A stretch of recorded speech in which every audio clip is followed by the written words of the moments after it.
সমস্ত মহিলা মা বোনেরা 5 ওয়াক্ত ফরজ নামাজের পরে 5টি সূরা পাঠ করবেন, 5টি সূরার আমল করবেন, আপনার ভাগ্য আল্লাহ পরিবর্তন করে দিতে পারে। যেই সমস্ত মহিলা মা বোনেরা এই 5 ওয়াক্ত ফরজ নামাজের পরে 5টি সূরার আমল করেছে সবাই ফল পেয়েছে। যে ব্যক্তি 5 ওয়াক্ত ফরজ নামাজের পরে 5টি সূরার আমল করবে, আল্লাহ পাক রব্বুল আলামিন দুনিয়া এবং আখিরাতে যত প্রকারের কল্যাণ আছে সমস্ত কল্যাণ আল্লাহ পাক রব্বুল আলামিন দান করবেন। যেমন 1 নম্বরে আল্লাহ পাক রব্বুল আলামিন আরশে আজিমের নিচে ছায়া দান করবেন। 2 নম্বরে হাউজে কাউসারের পানি পান করাবেন। 3 নম্বরে আল্লাহ পাক রব্বুল আলামিন গায়বী রিজিক দান করবেন। 4 নম্বরে সমস্ত মনের আশা আল্লাহ পাক পূরণ করে দিবেন। 5 নম্বরে যত বিপদ আছে আল্লাহ পাক রব্বুল আলামিন সমস্ত বিপদ থেকে হেফাজত করবেন। আশ্চর্য! 5 ওয়াক্ত ফরজ নামাজের পরে যতই কষ্ট হয় এই 5টি সূরার আমল করবার চেষ্টা করবেন, তাহলে আপনি দুনিয়াও পেয়ে গেলেন, আখিরাতও পেয়ে গেলেন। এর মধ্যে 1 নম্বর হলো ফজরের নামাজের পরে সূরা ইয়াসিন তেলাওয়াত করবেন। বিশ্বনবী মুহাম্মদুর রাসূলুল্লাহ সাল্লাল্লাহু আলাইহি ওয়াসাল্লাম বলেন, যে ব্যক্তি ফজরের নামাজ আদায় করলো ওই ব্যক্তি আল্লাহর জিম্মায় চলে গেল। ফজরের নামাজ আদায় করলে আল্লাহর জিম্মায় চলে যাওয়া হলো। যে ব্যক্তি আল্লাহর জিম্মায় চলে যায় তার কোনো ভয় নাই, টেনশন নাই, আল্লাহ তার সব হাজত পূর্ণ করে দিবে। আবার মা আয়েশা বলেন, যে ব্যক্তি ফজরের 2 রাকাত সুন্নাত নামাজ আদায় করলো, দুনিয়ার মধ্যে যত সম্পদ আছে সমস্ত সম্পদ এক পাল্লা রাখা হলে ফজরে 2 রাকাত সুন্নত এক পাল্লা রাখা হলে ফজরে 2 রাকাত সুন্নত বাড়ি হয়ে যাবে। সুবহানাল্লাহ। আল্লাহ হাবিব বলেন 1 নম্বরে ফজরে 2 রাকাত নামাজ আদায় করবার পরে ফরজ নামাজ শেষে সূর্য উদিত হওয়া পর্যন্ত নামাজের মুসল্লার মধ্যে বসে থাকবে, জিকির আজকার তাসবিহ তাহলিল আদায় করবেন। এরপরে 2 রাকাত ইশরাকের নামাজ আদায় করবেন। আল্লাহর হাবিব বলেন, যে ব্যক্তি 2 রাকাত ইশরাকের নামাজ আদায় করবে আল্লাহ পাক রব্বুল আলামিন তার আমলনামায় কবুল উমরার সওয়াব দান করবে। লক্ষ টাকা দিয়া উমরা করলে কবুল হওয়ার গ্যারান্টি নাই, ইশরাকের 2 রাকাত সালাত আদায় করলে কবুল উমরার সওয়াব আল্লাহ পাক রব্বুল আলামিন দিয়া দিবে।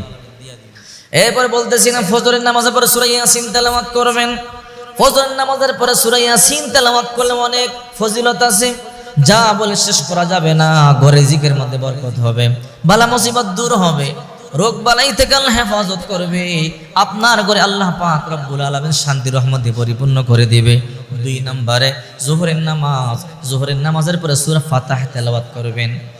সূরা ফাতিহা 26 নম্বর পারা 10 নম্বর পৃষ্ঠা, ইন্না ফাতাহনা লাকা ফাতাহাম মুবিনা লিয়াগফির লাকাল্লাহু মা তাকদ্দামা মিন যামবি ওয়া মা তাআখার ওয়া ইউতিম্মা নি'মাতাহু আলাইকা ওয়া ইয়াহদিয়াকা সিরাতাম মুস্তাকিমা।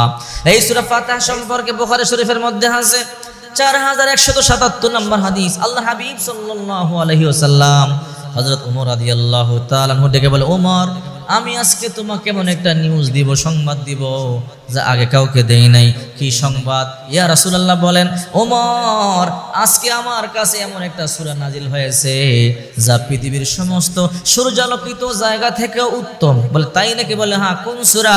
আল্লাহর হাবিব তেলাওয়াত করলেন, ইন্না ফাতাহনা লাকা ফাতাহাম মুবিনা।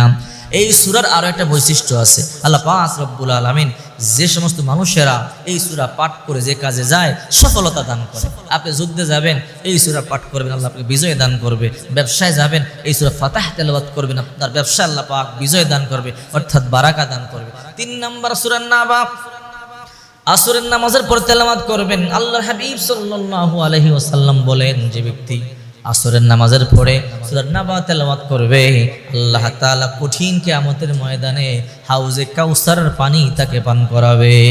হাউজে কাউসারের পানি তাকে পান করাবে, সাধারণ কথা নয়। এই জন্য আসরের পরে সূরা নাবা তেলাওয়াত করবেন। 30 পারা 1 নম্বর পৃষ্ঠা, আম্মা ইয়াতাসাআলুনা আনিন নাবাইল আযীম আল্লাযী হুম ফীহি মুখতালিফুন কাল্লা সায়ালামুনা সুম্মা কাল্লা সায়ালামুন। 4 নম্বর মাগরিবের পরে সূরা ওয়াকিয়া তেলাওয়াত করবেন। আল্লাহর হাবিব সাল্লাল্লাহু আলাইহি ওয়াসাল্লাম বলেন, যে সমস্ত ঘরগুলোতে মাগরিবের পরে সূরা ওয়াকিয়া তেলাওয়াত হয় ওই ঘরের সদস্যরা কখনো রিজিকের অভাবে কষ্ট করবে না। আল্লাহ পাক রব্বুল আলামিন ওই ঘরের মধ্যে রিজিক পৌঁছায় দিবে। সূরা ওয়াকিয়া হলো 27 নম্বর পারা, আর রহমান সূরার পরের সূরা, ইযা ওয়াকাআতিল ওয়াকিয়া লাইসা লিওয়াকাতিহা কাযিবা খাফিদাতুর রাফিআ ইযা রুজ্জাতিল আরদু রাজ্জা ওয়া বুসাতিল জিবালু বাসসা।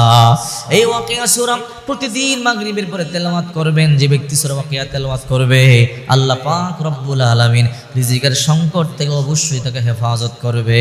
ওসমান রাদিয়াল্লাহু তাআলা আনহু আব্দুল্লাহ ইবনে মাসউদ রাদিয়াল্লাহু তাআলা আনহুকে দেখতে গেলেন অন্তিম সময়। এই আব্দুল্লাহ ইবনে মাসউদ, তোমার শেষ সময় চলে আসছে, যে কোনো সময় ইন্তেকাল করতে পারো, তোমার ঘরে কোনো খাবার নাই, বাইতুল মাল থেকে তোমাদের জন্য কিছু বরাদ্দ করতে চাই।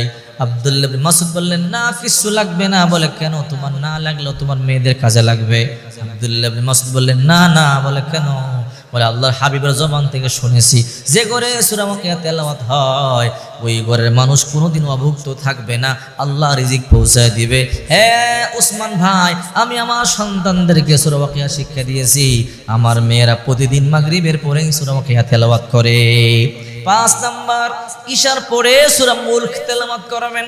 হযরত আবু হুরায়রা রাদিয়াল্লাহু তাআলা আনহু বলেন, বিশ্বনবী মুহাম্মদুর রাসূলুল্লাহ সাল্লাল্লাহু আলাইহি ওয়াসাল্লাম বলেন, যে ঘরে যে সমস্ত মানুষেরা ইশার নামাজের পরে সূরা ওয়াকিয়া সূরা মুলক তেলাওয়াত করবে, হযরত আবু হুরায়রা বলেন, আল্লাহর হাবিব সাল্লাল্লাহু আলাইহি ওয়াসাল্লাম বলেছেন, কোরআনে এমন একটা সূরা আছে 30টি আয়াত বিশিষ্ট, যে ব্যক্তি তেলাওয়াত করবে তেলাওয়াতকারীর জন্য এমন সুপারিশ করবে, যতক্ষণ পর্যন্ত তেলাওয়াতকারীকে ক্ষমা না করা হবে ততক্ষণ পর্যন্ত ওই সূরা তার পিছন ছাড়বে না, সুপারিশ বন্ধ করবে না। সাহাবায়ে কেরাম বলে, ইয়া রাসূলুল্লাহ কোন সূরা? বলে, সূরাতুল মুলক, 29 নম্বর পারা, 1ম নম্বর পৃষ্ঠা।